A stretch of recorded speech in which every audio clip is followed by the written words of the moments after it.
परिचय। लोहार लोहे को गर्म करने के लिए कोयला जलाता है, जिससे वांछित आकार देने के लिए हथौड़े से पीटा जा सके। दैनिक जीवन में अनेक प्रकार के ईंधन जलाए जाते हैं, जैसे कोयला, पेट्रोल, चारकोल, एलपीजी इत्यादि। क्या आप जानते हैं कि जब इन ईंधनों को जलाया जाता है तो कौन सी रासायनिक अभिक्रिया होती है? जी हां, इसे दहन कहते हैं। इस पाठ में हम ईंधनों के दहन के बारे में जानेंगे। उद्देश्य। इस पाठ के अंत में आप निम्न करने में सक्षम हो जाएंगे: दहन और इसके प्रकारों की व्याख्या करना, प्रज्वलन ताप को परिभाषित करना, दहन के लिए आवश्यक स्थितियों की व्याख्या करना, अग्निशामकों का वर्णन करना, दहन के प्रकारों को सूचीबद्ध करना। दहन। रोहन एक सरल क्रियाकलाप कर रहा है। वह ज्वाला में मैग्नीशियम की तार जला रहा है। ध्यान से देखें, मैग्नीशियम ऑक्साइड के साथ साथ ऊष्मा और प्रकाश भी निर्मित हो रहे हैं।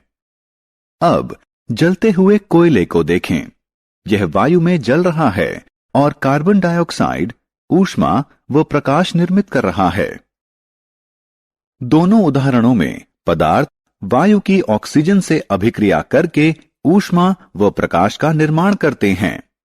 यह प्रक्रिया दहन कहलाती है। दहनशील और अदहनशील पदार्थ। पदार्थ दो प्रकार के होते हैं।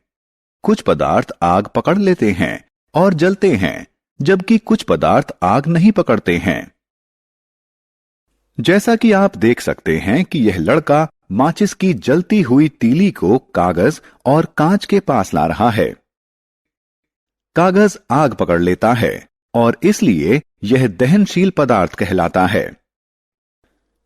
कांच नहीं जलता है और इसके जैसे अन्य पदार्थ जो वायु या ऑक्सीजन में नहीं जलते हैं, अदहनशील पदार्थ कहलाते हैं। जलने के लिए दशाएं। आइए जलने के लिए जरूरी दशाओं के बारे में जानें। एक मोमबत्ती जलाएं और इसे कांच के गिलास से ढक दें। आप देखेंगे कि कुछ समय बाद मोमबत्ती बुझ जाएगी। इससे पता चलता है कि मोमबत्ती वायु में ही जलती है, इसलिए दहन के लिए वायु जरूरी है। प्रज्वलन ताप। हमने अभी अभी देखा कि कागज तब जलता है जब इसे माचिस की तीली से जलाया जाता है। अब माचिस की जलती हुई तीली को लकड़ी के टुकड़े के निकट लाएं। लकड़ी का टुकड़ा आग नहीं पकड़ता है।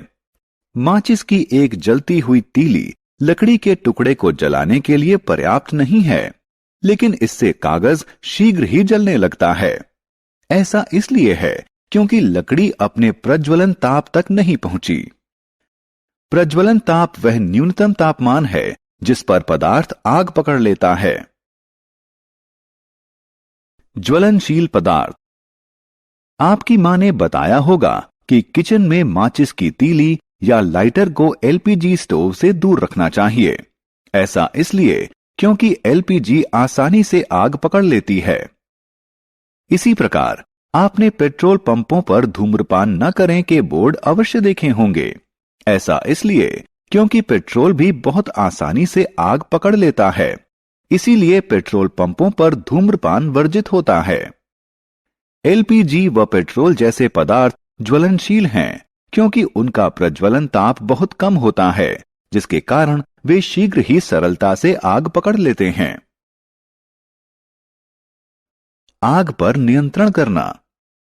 अब हम आग बुझाने के बारे में जानेंगे। आग के लिए ऑक्सीजन, ऊष्मा और ईंधन जरूरी है। हालांकि इसे इनमें से किसी भी चीज की आपूर्ति बाधित करके बुझाया जा सकता है। आपने अवश्य देखा होगा कि फायरमैन आग बुझाने के लिए आग पर जल डालता है और आग बुझ जाती है। जल दहनशील सामग्री का प्रज्वलन ताप कम करता है और वायु की आपूर्ति बाधित कर देता है। लेकिन जल बिजली के उपकरणों और तेल में लगी आग के लिए अच्छा अग्निशामक नहीं है। बिजली के उपकरणों और तेल में लगी आग के लिए अग्निशामक के रूप में कार्बन डाइऑक्साइड इस्तेमाल करना सबसे अच्छा है। कार्बन डाइऑक्साइड ऑक्सीजन की तुलना में भारी होने के कारण आग को कंबल के जैसे ढक लेती है, जिसके कारण ईंधन और ऑक्सीजन का संपर्क टूट जाता है। दहन के प्रकार। आइए अब हम दहन के प्रकारों के बारे में जानें। आप देख सकते हैं कि एक महिला किचन में भोजन पकाने के लिए एलपीजी प्रज्वलित कर रही है। एलपीजी शीघ्र जलने लगती है और भारी मात्रा में ऊष्मा देती है। इस प्रकार का दहन द्रुत दहन कहलाता है। जब सफेद फास्फोरस को कुछ समय के लिए खुली वायु में रखा जाता है तो यह आग पकड़ लेता है। इस प्रकार का दहन स्वतः दहन कहलाता है। जंगलों में लगने वाली आग और कोयले की खानों में लगने वाली आग स्वतः दहन के अन्य उदाहरण हैं। आपने लोगों को उत्सव मनाने के लिए आतिशबाजी करते अवश्य देखा होगा। क्या होता है जब पटाखा जलता है? पटाखा के जलने पर भारी मात्रा में ऊष्मा, प्रकाश और ध्वनि उत्पन्न होते हैं।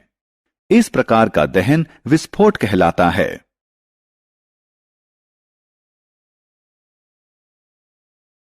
सारांश। आइए हमने जो कुछ सीखा है उसे संक्षेप में दोहराएं।